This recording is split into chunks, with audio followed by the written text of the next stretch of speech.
Welcome to Sessions with System and Soul.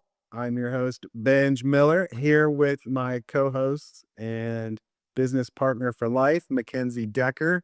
Probably just scared you putting that through life. Whoa, hold on. There's a blood oath somewhere. Not in the contract. Yeah. Okay. Anyway, today's session is one of our free tools, and it's one of our favorite tools, and it's one of the first tools that you're going to experience when you work with anybody at System and Soul or do our self-guided journey. And that's around getting your team aligned on a roadmap. So, Mackenzie, why is this so important? Yeah. So a roadmap is a one-page strategic plan in its simplest form. And the idea is that we really don't, oftentimes we either overcomplicate it or underdo it when it comes to strategic planning and really aligning what we say, aligning vision, strategy, and execution. Usually we get like one or two of those, not all three. And so the roadmap is really designed to create a thread through all of those things so that we have clarity, not only for ourselves as business owners, but for our team so that they can understand their part in it, make better decisions, and get to the goals that we set. Yeah, a lot of times when we start having conversations with leaders, we hear things like, my team's not sure the most important things to work on. Our priorities change way too often, so we never finish what we start. There's alignment that comes with being missionally aligned, but then also, like you were saying, aligned on what's the most important thing to execute on right now. There's also alignment on like how do we make decisions? What do we want this culture to be? Who do we want to be when we grow up?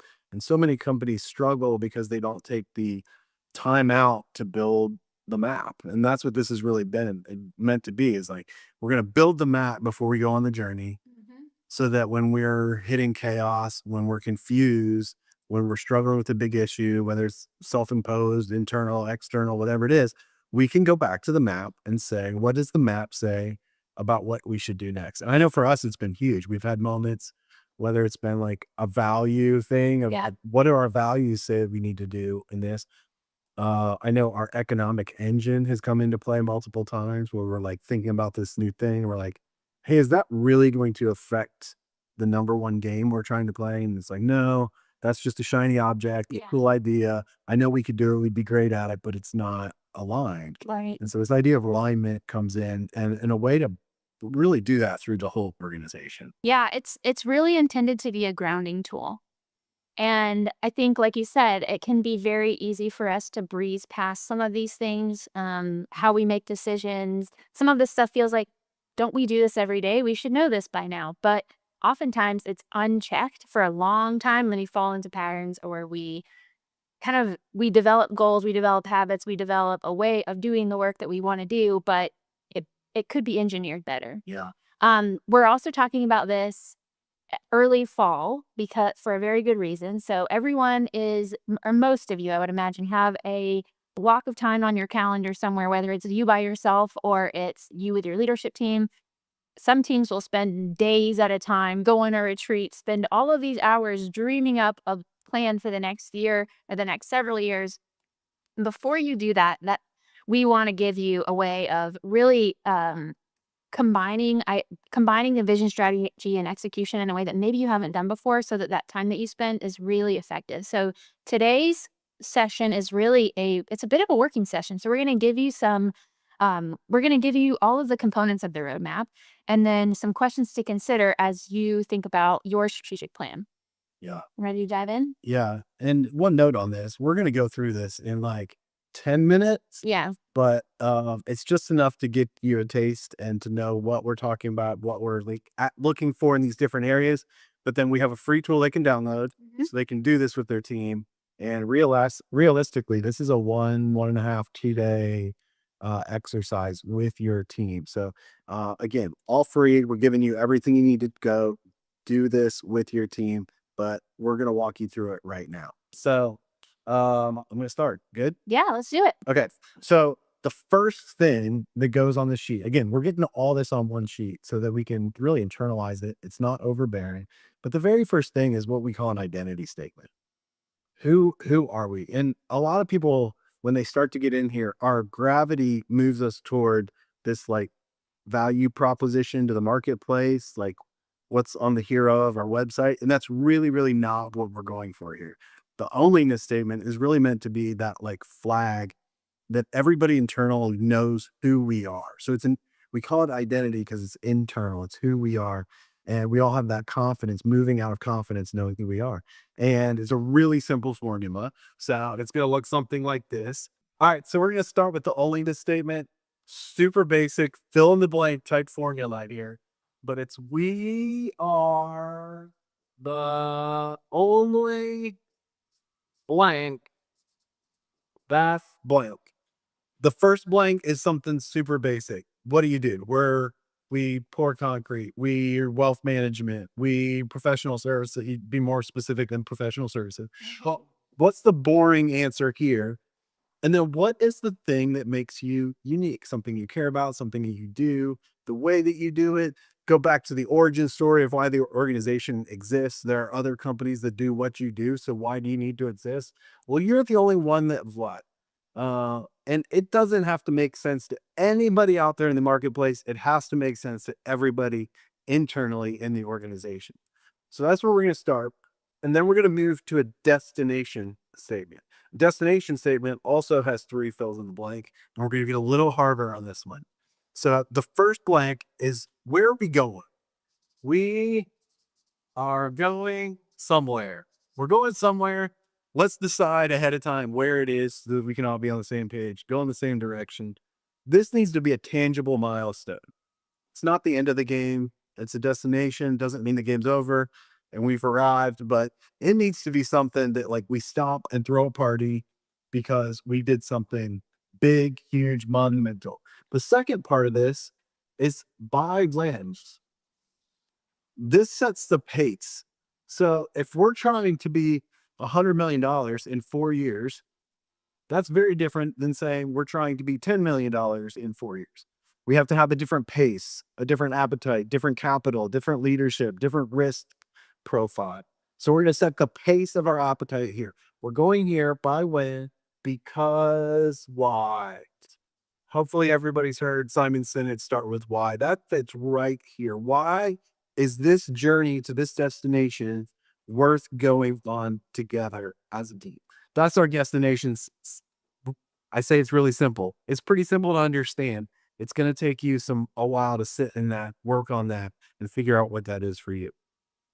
How am I doing so far, McKenzie? You're good. I just want to recap for anyone who's listening to this and maybe trying to think through it themselves. The 2 questions that you're really asking yourself on that onlyness statement.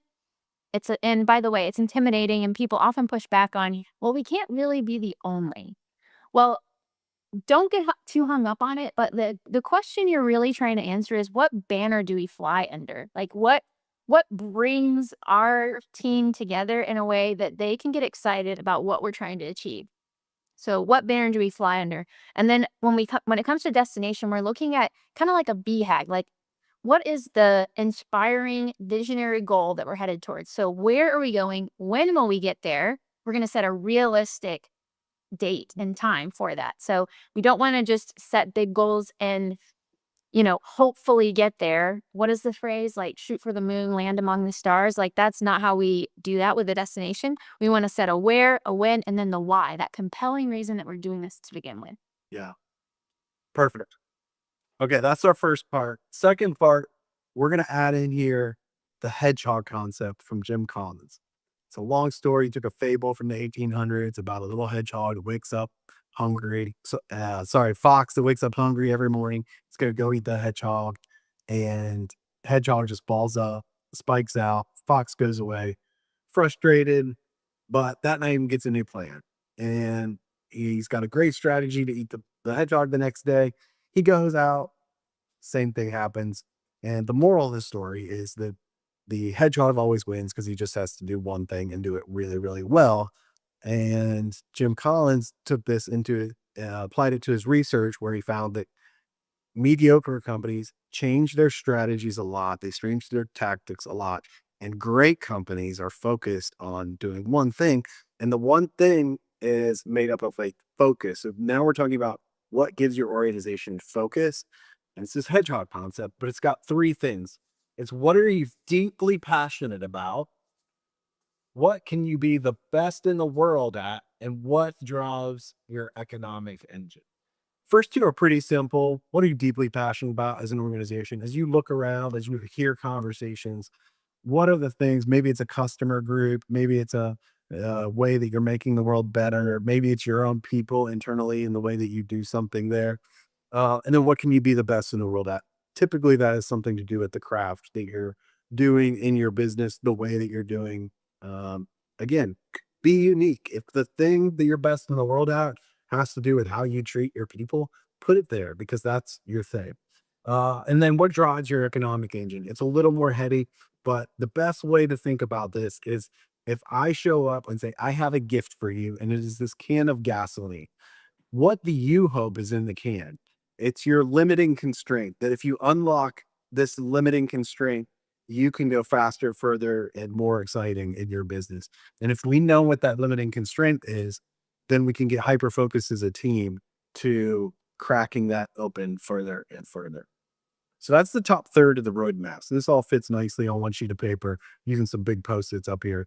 But if we had our roadmap on one piece, there'd be a middle third right here, and it has three components. The first component is your values. Hopefully you have three or four because that's about all the human brain can internalize, but we have our values.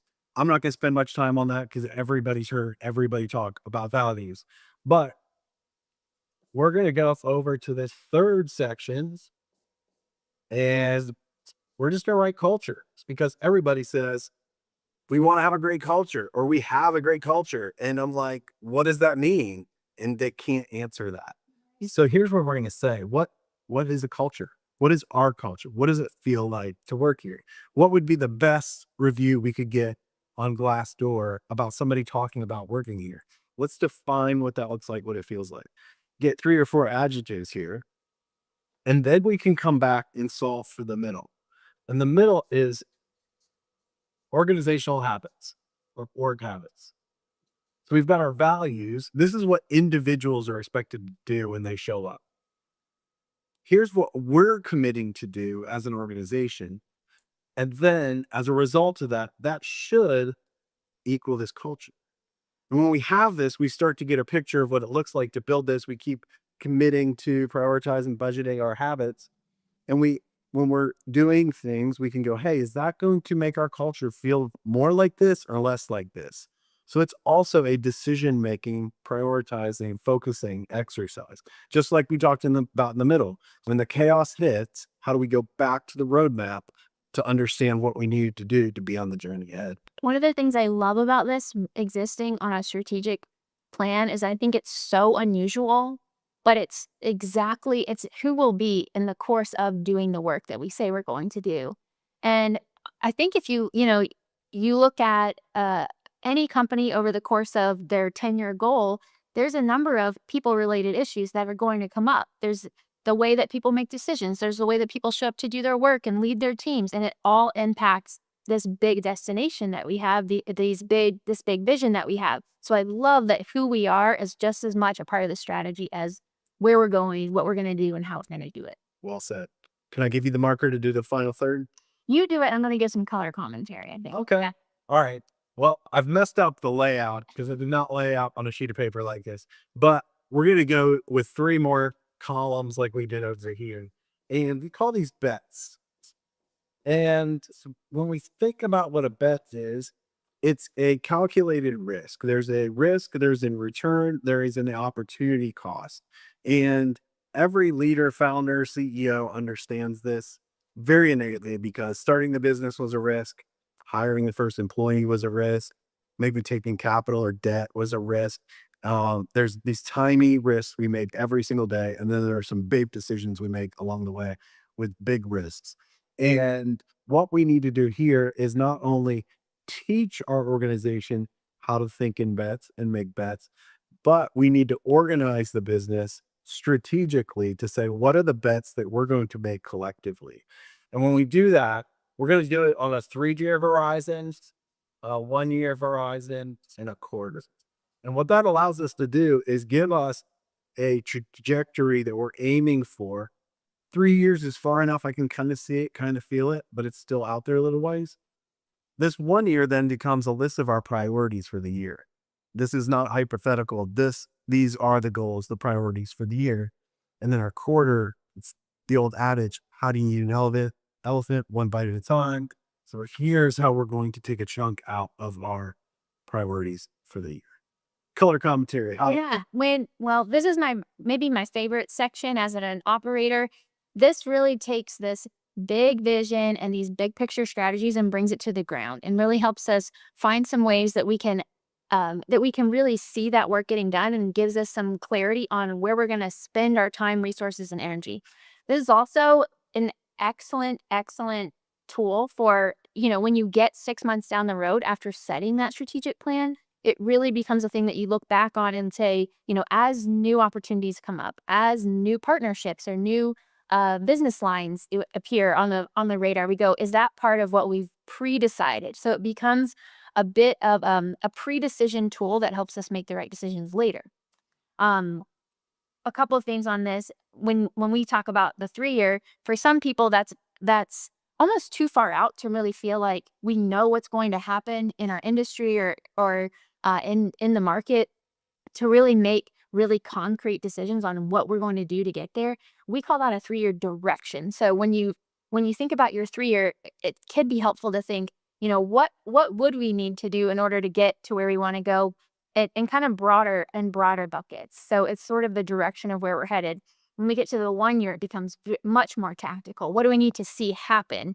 What are the key activities that are going to take up our time? And then the quarter is our rhythm. Is my favorite thing about how we run System and Soul and help other businesses. But it becomes a way of organizing our time, focus, and energy. What really deserves our attention? That's going to help us not work in the business, but work on the business to help it grow and continue to move towards progress and maturity over time. Great recap from the execution queen. So this is the 1-page roadmap, and what this does in line the organization, and we can go back to this. And it's not that once we set this, it's like in stone. Right. But there becomes a conversation. It's McKenzie said grounded. We're grounded in this, and this is the roadmap until we change it. Sometimes, like COVID was a great example. Companies we were working with, they all had beautiful roadmaps that we had to go back and say, okay, everything's got to change in this next season. We had no idea what 1 year looked like. We didn't know if we'd be alive in 3 years. And so it became like a survival of the quarter. And even here, we had to sometimes break those down into like, what does the next month look like? What does the next 45 days look like? But we had the roadmap to go back to pivot from. We got grounded in that, and then we were able to adjust because we had already done this work. So if you're going into annual planning season, or if you've never done this is the single best way that I've seen that you can actually do tangible work to get your team on the same page and aligned and ready to go back and execute around these ideas of where we're trying to go and who we want to be. If this has sparked something for you and you think it would be helpful as you enter planning season, we're going to drop a link in the show notes and maybe in the chat, the comments, I don't know, wherever, all the places. We'll drop a link. You can download an actual 1-page roadmap that you can fill out yourself. You can use this video. There's also some resources that will prompt you and help you fill it in on your own. And then if you want more help than that, we've got business coaches all over the country that run workshops and facilitate teams through this exercise. So you can get in touch with us. We'll share that with you as well. I hope this has been helpful to you. It's helpful to me every single day of System and Soul in the business that we run. So check it out, use it, and good luck. Hey, also if you know somebody that's frustrated in their business, a lot of times it's because they don't have the clarity here. So please do them a favor and share this with them. And we want to thank Fist Bumps for making this show happen, putting it together, and keeping our heads on straight. Thank you, Fist Bumps. See you next week.